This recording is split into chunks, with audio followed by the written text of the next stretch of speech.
In 1955, a small town in Kentucky rose to infamy as the story spread of a goblin alien encounter. The question is, was it real? That's what we're going to try to find out as we deep dive the Hopkinsville Goblin Encounter.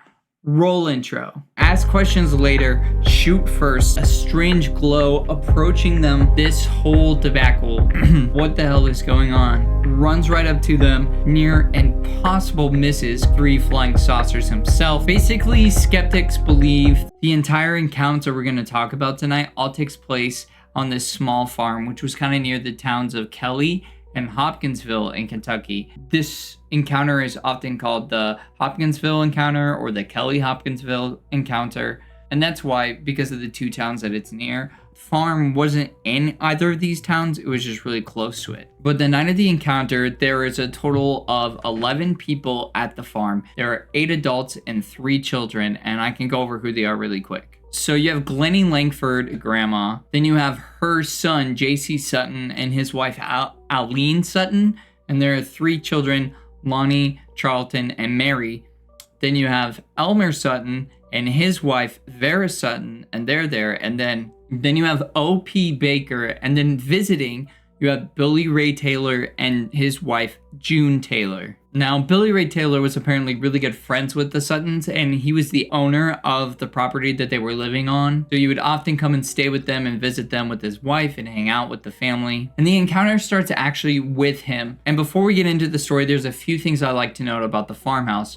Number 1, they have no running water. Number 2, they have no phone lines in the home or any sort of modern electronics. And this farmhouse was a 3-bedroom home. So things get kicked off when Billy Ray Taylor goes outside to get water from the well because, like I said, no running water. And it's during this time that he sees what he thinks is a UFO. And he comes back inside and he says, quote, he saw a flying saucer with exhaust all the colors of the rainbow fly across the sky and drop into a 40-foot gully near the edge of the property. However, according to testimony, at the beginning, everyone else in the house, they didn't believe him. They thought he'd just seen a falling star, or he was just going crazy or losing his mind, or maybe even like just trying to pull a prank on them. But a little while later into the night, their dogs outside began just going crazy, barking violently, going wild, but then all of a sudden switched from barking crazy to running and hiding under the house and whimpering. So 2 men of the house, Billy Ray Taylor and Lucky Sutton, who are kind of our 2 main characters of this story, and they go out the back door to kind of see what the hell is going on. And that's when they say they see a strange glow approaching them from the field. And when the light got close enough, this is the description of what they saw. A glowing 3.5 foot tall creature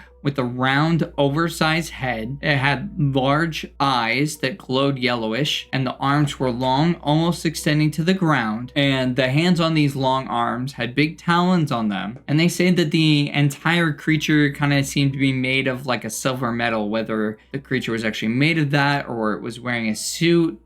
There's kind of 2 different accounts on that, but it looks silvery all over. And they say as this creature approached, it had its 2 hands raised up over its head.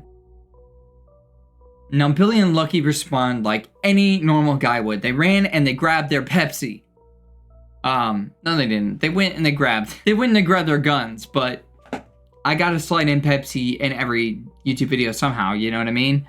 Hashtag please sponsor me. So one of them grabs a 20 gauge shotgun and the other one grabs a .22 rifle. The accounts state that they go back into the door, kind of like hiding right inside the door with the door open, and they wait until the creature was in about 20 feet of the back door, and then they just open fire. Like, no chill. They don't try to talk to it. They don't see what's going on. They're like small, weird, glowing, tiny metallic creature. Right after I saw a UFO, ask questions later, shoot first. So they just both shoot at the little goblin alien. According to their account, the creature flips over backwards upon getting shot and then runs off into the darkness, just runs away. They say after they keep watch for a couple minutes, they don't see the creature coming back, so they close and lock the door.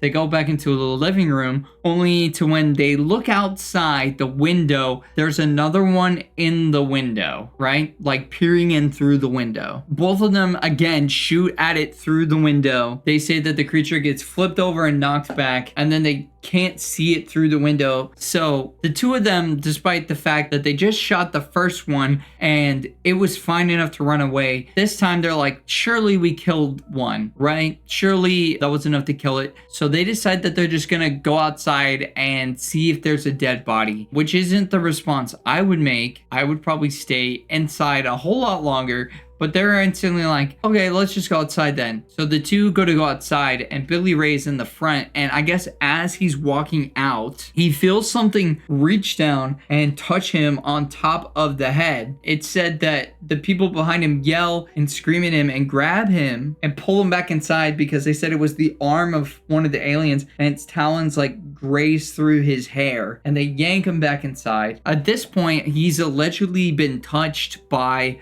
one of the goblin aliens. Now, upon Billy Ray getting touched, Lucky's reaction was to kind of like jump dive and kind of tactical jump out into the yard, whipped around with his gun, and he shoots up at the alien that's up on the roof. And they say that this short point blank shot was so strong that it throws the creature off the roof, like it knocks it off the roof, right? And then right after that, then Billy Ray, who's come like back from getting yanked back into the house, he comes back out and he goes that there's one in the tree like across the way. So then they both turn and shoot at this one that's in the tree, and they say that it floats down to the ground, like gracefully floats down to the ground, like it doesn't fall, it doesn't get thrown from getting shot. Like they shoot at it and it goes, lands on the ground and just runs off on foot. So then right after that happens, then another one comes running around the side of the house towards them, and it's unclear whether this is a new one or it's the one that got shot that was on the roof and got thrown off the roof to like the other side of the house. So potentially either A is a new one or B is the one that was on the roof and got shot and like flung. They say that this one just runs right up to them and they will turn again and both shoot this thing point blank. And when they shoot this one, they say that they hear a metallic sound. They said it sounded like shooting a metal bucket, and they could visibly see that the shots hit the creature, but the creature turns around and runs away perfectly unharmed. The two of them state that when the creatures run, that their legs are completely stiff and they're pretty short legs, and that the only movement of the legs comes from like moving their hips, so that they ran really weird. Basically that they didn't have knees at all whatsoever, that they had like stick legs, and they ran really funny because they could only move their hips. They didn't have any knees, so they couldn't run like a standard creature runs. But it's after this one runs away that they then say that they see one up on the roof again that is right above the kitchen. So they shoot at this one and they say that it does the float thing again like the other one did from the tree. So it does the float thing again and it floats from the roof across the yard and like lands on the fence. And then they say that they shoot at it again. You know, first they shoot at what's on the roof, floats down 40 feet to a fence, and then they say they shoot it again and it falls off the fence, right? And it's at this point they say that the glow of the creatures, because remember, these guys are allegedly like a silver metallic and they kind of glow. They say that when they get shot or every time that they would yell at the aliens really loud, the glow would intensify a little bit. So the glowing of the aliens was almost like a reaction from Billy and Lucky, either yelling at them or shooting at them. They would glow a little brighter than they were before, and then they would kind of dim back down again, which is a really strange phenomena. Imagine you're this weird alien, and when you get shot, you just glow a little bit more, but bullets can't harm you. Then again, that sounds pretty cool. I wish I could do that. It's at this point that Mrs. Langford, the kind of, matriarch of everybody there, says that like, hey, just stop shooting, just come back inside. Obviously shooting them isn't doing any good. They haven't seemed to try to hurt you or fight back. Let's just go back inside. So they decide to all go back inside. I think these events kind of take place between about 7:30 to like 8-ish or so, right? But even though they go back inside and they're hanging out, they say that the aliens come back and they're still peering through the windows and running around on the roof, running around the yard. And it's at this point, since they don't know what to do about the situation, they decide to all get in the car at 11 p.m. where apparently there was a break and the aliens looking through the windows and being around where the cars are. So they all run out, hop in the car. It's at this point that they drive to the police station. So while I believe they live slightly closer to the town of Kelly, they drive over to the Hopkinsville Police Department. I don't know if Kelly didn't have a police department or if the Hopkinsville one was just happened to be closer or that's just the one they knew how to drive to. I don't know. So they get to the police station. They run in a panic. They try to explain to the police, hey, there are aliens on our farm and they came in a UFO. According to some of the people at the police station that night, they had seen strange lights in the sky. So they are inclined to go with them back to the farm. Apparently, 2 state troopers and a deputy sheriff decide to go back with them, as well as they decide to call a photographer who worked at the local newspaper, the Kentucky New Era paper, to come as well and meet them out there. So he comes along with his wife, and on top of that, they call over to the military base, and 4 military police from Fort Campbell come as well as 1 reporter comes from the town of Madisonville, and they all come and meet at the farm. So that whole gaggle of people, they come back with the Sutton family as well as Billy Ray Taylor and his wife. They all come back to the farm and they start investigating. According to the investigation they did then, as well as they come back and do another investigation in the morning, they can't find anything. They can't find any evidence of the aliens. They can't find any tracks or footprints. They can't find any evidence on the roof. The only evidence they really can find is the evidence of them shooting the guns, such as there was a big hole in the screen from when they shot the one that was in the window from the rifle bullet. And because they called the photographer, there's actually some photos of them investigating the roof and around the property, and I can throw them up on the screen.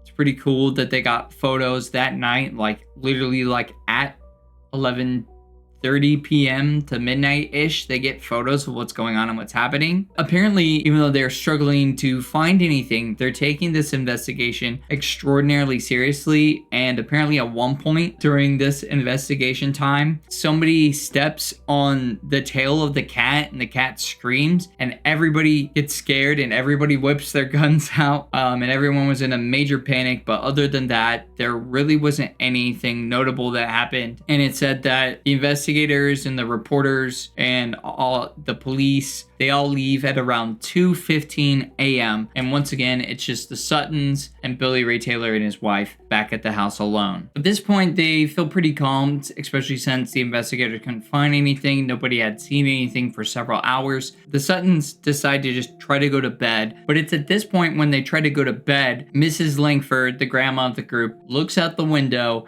and once again, they are back at the farmhouse looking through the windows again. She testified that she quietly calls out the rest of the family like, hey, they're back, trying to get everybody's attention in the small farmhouse. And it's at this point that Lucky grabs his gun again and shoots at the aliens one more time. Obviously, it still does nothing to them once again. It just kind of pushes them back. And it said that for the next 3 hours, the aliens continue to just look around the property, peering through the windows, crawl over the roof, and the family describes them as very curious, but not doing anything really hostile, but they won't leave. But it's a bit before sunrise that they finally leave for good, and the Suttons don't see them anymore. During the investigation that happened in the middle of the night, it is said that they found one bioluminescent or a luminous patch of area where like there was kind of like glowy residue near the fence where one of the creatures had been shot and knocked off. So there is a little bit of a theory that like that shot to the one on the fence did damage it a little bit and it left behind a little bit of something. Whatever that was making the aliens glow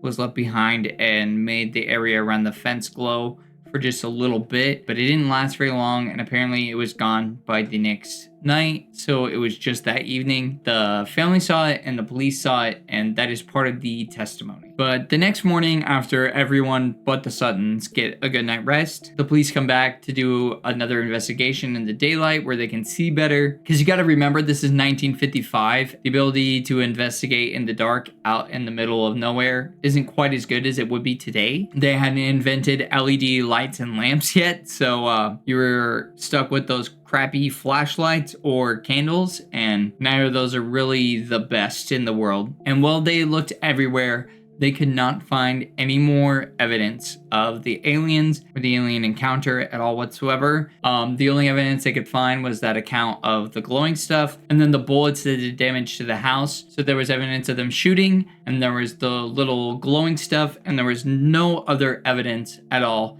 found or presented. But it was that same day that their house just starts to kind of get swamped with people and reporters, because like I said, there was the reporter and the photographer that came during the middle of the night. So all the press, all the town had already heard about what was going on, heard about the aliens and the encounter, and the family pretty quickly got sick of how many people were there and got really frustrated and really annoyed with the insane amount of people that were coming to look around, to take pictures, to take souvenirs, to want to talk to the family. But two really important people did get to interact with the family before they got so frustrated with things that they just stopped talking to people. The first one was Andrew Ledwith, who worked at the local radio station.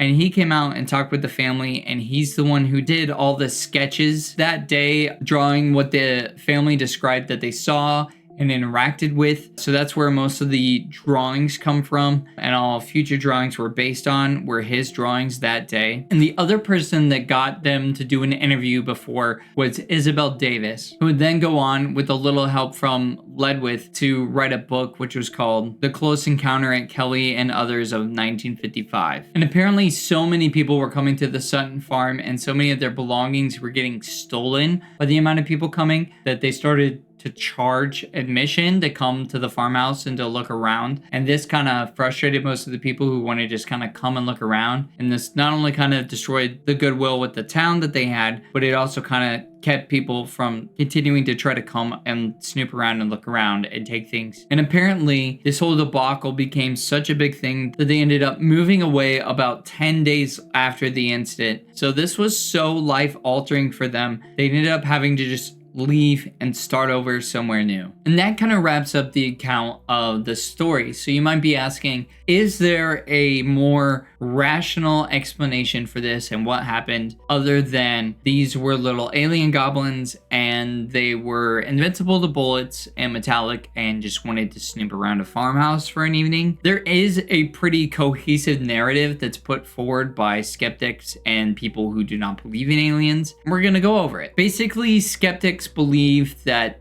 the aliens, for ones, were great horned owls. The silhouettes of these creatures and great horned owls kind of look the same. This would be the time of the year where great horned owls have mated and are having babies, so they would become extraordinarily aggressive if they felt like their babies were being threatened. It is noted that no more than 2 of the aliens were seen at the same time. It could have been a pair of owls that had babies near the farmhouse and perceived the family as a threat to their babies. The great horned owls were just kind of harassing the family to protect their baby, and they were just some abnormally large great horned owls. As for the flying saucer in the sky, the UFO that he saw, that is attributed to, during this time, it was the time of a meteor shower, which, like I said earlier, several of the local police said they had seen things shooting across in the sky, which obviously they were seeing the meteor shower. Also, when great horned owls run on the ground, they kind of run in the way that the family described the aliens running. And you might say, well, why would great horned owls run on the ground instead of flying? Well, you got to remember, these horned owls were getting shot at, so maybe their wings got hurt, and they, instead of being able to fly away, the only options after getting shot at were to run away because their wings had been damaged. Them being owls also kind of explains the floating that the family attests to seeing from these aliens. Obviously, with wings, owls can kind of float and swoop down places, so it would fit the bill. And as far as metallic sounds, it's very plausible that the two of them are bad shots, and the metallic noises they were hearing from shooting their guns were just ricochets off metal in and around the farm, whether it's buckets or trash cans or the cars or tin roofing or any number of things that could have been around the farm, could have been metallic and could have had bullet ricochets off them. And finally, the glowing substance in this area, foxfire, which is a bioluminescent fungi, is pretty common. So they just think that there was a bioluminescent fungus around the fence where that one alien got shot, and then there was glowing stuff. And fungus can both appear and disappear extraordinarily rapidly. So it's not impossible for no noticeable fungus in a spot and then it grow really fast and then be able to be bioluminescent. And that is totally plausible. So when you weigh the two things, you either have great horned owls with some bioluminescent foxfire during the Kappa Cygnids meteor shower, which is part of the Perseids, or you have alien goblins landing in their spaceship, coming up to a farmhouse and harassing a family while being bulletproof for an entire evening, and then going back to their spaceship and leaving and never coming back. I will say though, if it was owls, these guys are either really horrible shots or these owls are some of the toughest owls known to man, because man, they shoot at these owls so much and they just didn't drop dead. During all these encounters, there is no dead owls, and they searched the area around the house pretty extensively, and they also don't find dead owls. And you think if there were owls that got shot at several times at, within 10 feet, 20 feet of these owls getting shot at with a shotgun, a 20 gauge shotgun, and a rifle, some of these shots should have been near impossible misses. Granted, when you're in a panic, you might not be aiming very well. So granted, there's that. If you're panicking, you might not aim very well. But you got to think that these guys were good with their guns. They've shot them before. The fact that they shoot so many times and didn't kill an owl, and they don't find a dead owl anywhere near the farmhouse, that's the one thing that's kind of fishy to me. Either they were such bad shots that they never injured an owl enough to kill it and it die nearby, or it's aliens. Those are the only two options pretty much. I do have some quotes and some testimony that kind of backs up what the family says, and there's also some quotes that kind of heavily discount what the family says. A lot of people in the town, and even one of the police officers who didn't go investigate, they said they must have just been drinking, they must have just been drunks. But to counter that, apparently the whole family was sober. The grandmother was the head of the household, was apparently very against alcohol. Alcohol was banned on the farm. Nobody was allowed to bring alcohol onto the farm. If people were drinking on the farm, she would have been very upset with them. According to the entire family and the sheriff, that was their account of the family. The sheriff deputy who went there with and investigated with the family said all of them seemed sober. None of them seemed to have been drinking. He didn't see any alcohol on the premise the entire time he was there investigating. So the guy who was there says there was no alcohol. Nobody was drunk. Nobody acted drunk. I didn't see any alcohol whatsoever. One of the regular off was Sergeant Frank Dudas, or Dudas.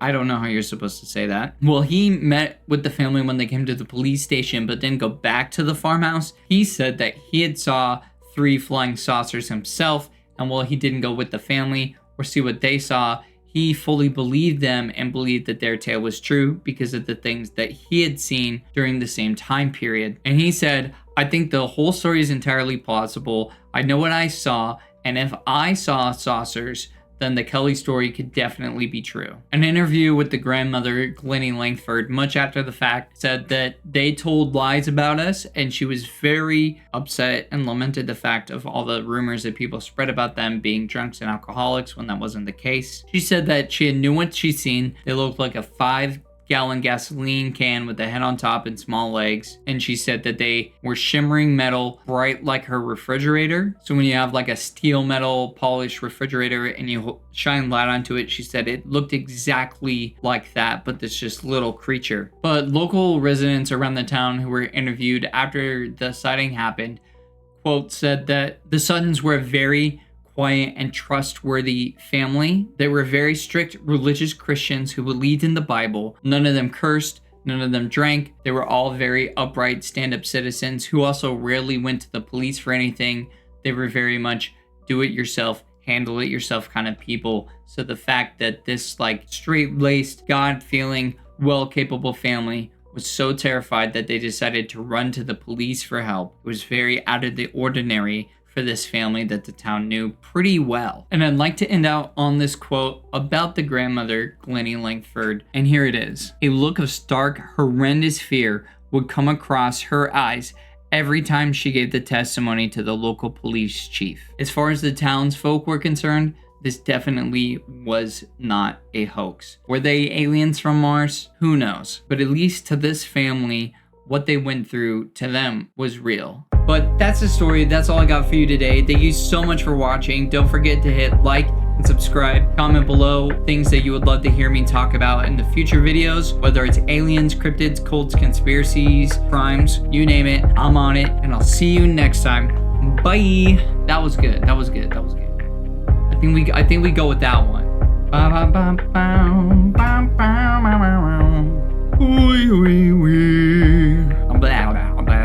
I feel like I just can't talk tonight.